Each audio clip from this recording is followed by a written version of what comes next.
আসসালামু আলাইকুম দর্শক, দেশ ও প্রবাস থেকে যে যেখান থেকে আমাদেরকে দেখছেন সবাইকে স্বাগত জানাচ্ছি। আমি শাহনেওয়াজ। প্রিয় দর্শক, আমরা এখন অবস্থান করছি ব্রাহ্মণবাড়িয়া জেলার বিজয়নগর উপজেলার চম্পকনগর টু যে সিমরাইলকান্দি যে রাস্তাটি রয়েছে, অর্থাৎ বিজয়নগর উপজেলাবাসীর ব্রাহ্মণবাড়িয়া যাতায়াতের জন্য সবচেয়ে সহজ যেই রাস্তাটি রয়েছে, ঠিক সেই রাস্তার লক্ষ্মীমুড়া নামক স্থানে।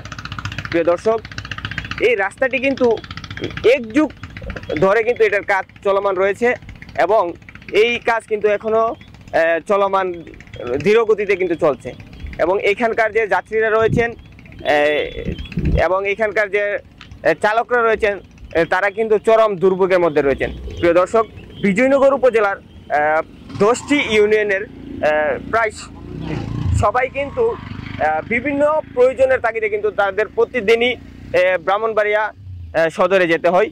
সেই সুবাদে কিন্তু তাদের এই রাস্তাটি তাদের একমাত্র সবচেয়ে সহজ যেই রুটটি রয়েছে, শহরের সাথে কানেক্টেড, এই রুট দিয়ে কিন্তু তাদের যেতে হয়। পত্তন চকবাজারের সাথে এই রাস্তা দিয়ে তো নিয়মিত যাতায়াত করেন নাকি? হ্যাঁ, আমাদের তো এই দিক দিয়ে ব্রাহ্মণবাড়িয়া কাছে, এই জন্য নিয়মিত যাতায়াত করি আর কি। আচ্ছা, এই রাস্তা দিয়ে চলাচলে আপনাদের এখন কেমন ব্যাঘাত ঘটছে, যে কাজের যে ধীরগতি বা রাস্তার যে বেহাল দশা? আমার জানা মতে এই কাজটা শুরু হয়েছে বিগত 13 বছর হয়েছে আর কি, স্যাংশন হয়েছে।